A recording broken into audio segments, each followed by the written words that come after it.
Ibu sekalian, salah satu keluhan yang paling sering ditemui di usia lansia adalah nyeri sendi akibat asam urat. Apa itu asam urat? Bagaimana penyebab dan pencegahannya? Asam urat adalah zat sisa dari hasil metabolisme protein, yaitu urin, yang dikeluarkan melalui urin setelah disaring pada ginjal. Kondisi kebanyakan kadar asam urat dalam darah meningkat disebut dengan hiperkolesterol, di mana kondisi ini dapat menyebabkan penimbunan kristal pada sendi, seperti sendi lutut, di jempol kaki, dan paling sering itu di jempol kaki. Biasanya rasa nyeri yang timbul akan dirasakan pada satu sendi saja dalam suatu waktu, dan sering terjadi pada sendi jempol kaki. Dan jika peradangan ini terus-menerus berulang, maka kondisi ini menandakan bahwa penyakit ini sudah mengarah pada gout arthritis.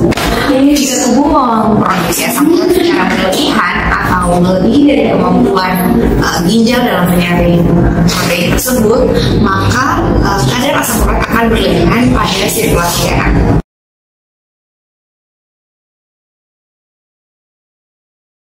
Berapa kadar normal asam urat dalam darah kita?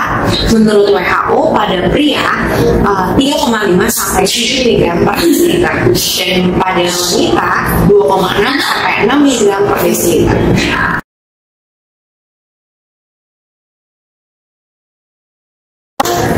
Apa saja penyebabnya? Yang pertama adalah konsumsi alkohol berlebihan. Pada orang-orang dengan riwayat konsumsi alkohol berlebihan, seperti minuman keras atau bir, dapat menghasilkan asam urat yang lebih tinggi daripada orang normal.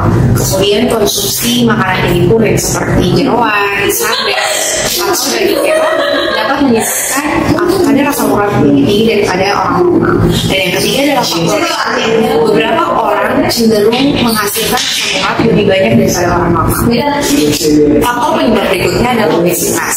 Pada orang-orang dengan berat badan berlebih dapat meningkatkan resiko hiperuricemia atau kadar asam urat dalam darah berlebih. Kemudian faktor berikutnya adalah orang-orang dengan gagal ginjal. Karena pada yang menderita gagal ginjal, kondisi ginjal tidak mampu untuk menyaring limbah secara efektif, sehingga kadar asam urat darah yang harusnya disaring dan dikeluarkan atau dibuang tertahan di dalam tubuh. Kemudian adalah penggunaan obat-obat tertentu seperti obat diuretik, antihipertensi, atau aspirin.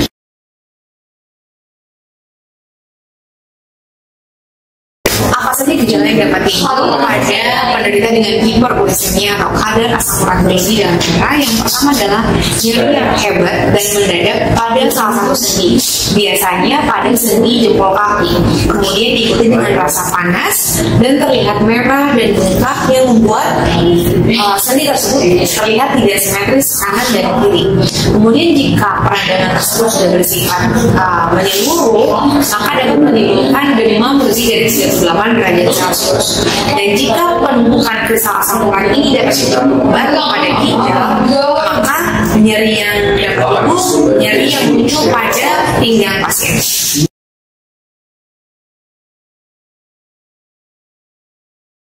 Penyakit asam urat dapat diobati dan dikelola secara efektif melalui perawatan medis dan strategi manajemen diri.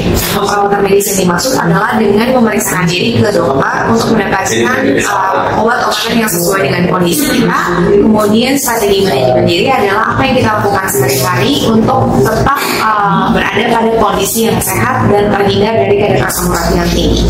Biasanya obat atau terapi yang diberikan oleh dokter adalah obat-obat yang dapat mengurangi rasa nyeri seperti ibuprofen. Namun tetap harus dikonsultasikan dengan dokter agar obat-obat yang diberikan sesuai dengan kondisi pasien saat itu.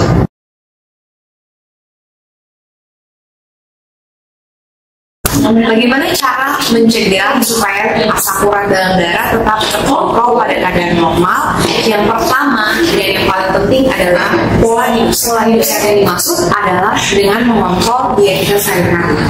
Apa saja yang harus kita batasi supaya tetap menjaga kadar asam urat dalam darah kita tetap normal? Jadi yang perlu kita tahu, makanan yang akan saya sampaikan adalah adalah bahan-bahan makanan yang diperbolehkan makan, namun jumlah yang dikonsumsi sehari-harinya harus dibatasi. Seperti yang pertama, daging, ikan kembili, ikan bawal, ikan bandeng, kemudian dari sumber kacangan, kemudian dari sayur-sayuran seperti kangkung, daun ada biji melinjo, kemudian ada bayam, buncis, kemudian kacang kapri. Nah, untuk minuman yang harus kita batasi adalah seperti teh, kopi, atau yang tadi telah saya sebutkan adalah minuman keras seperti alkohol dan gitu. Batasi juga makan makanan yang garamnya tinggi, seperti makan makanan yang diawetkan, kemudian yang asinan, kecap atau saus botolan, kemudian minum minuman bersoda. Selain bahan-bahan makanan atau minuman yang kita konsumsi, kita juga harus memperhatikan cara masaknya. Jadi untuk mencegah supaya kadar asam urat kita tidak berlebih, kita harus menghindari makan makanan yang dimasak dengan santan yang kental, kemudian makan makanan berlemak dan makanan yang digoreng. Kemudian disarankan untuk mengolah makanan dengan cara direbus, ditumis atau dipanggang, tapi hindari yang digoreng. Pola hidup sehat yang dimaksud yang pertama adalah dengan mengontrol diet kita sehari-hari. Karena dengan mengontrol diet kita dapat menjaga kadar asam urat dalam darah tetap normal. Nah, beberapa bahan makanan dan minuman yang akan saya tunjukkan adalah makanan-makanan yang harus dibatasi. Dalam hal ini diperbolehkan untuk makan, namun jumlahnya dibatasi. Selain mengontrol diet kita sehari-hari, apalagi hal yang harus kita perhatikan? Selanjutnya yang harus kita perhatikan adalah berat badan kita. Usahakan berat badan kita berada dalam berat badan yang ideal, sehingga untuk yang berat badan berlebih harus diturunkan berat badannya ke berat badan ideal. Demikian informasi yang dapat saya berikan kepada Bapak Ibu sekalian. Semoga bermanfaat. Tuhan memberkati.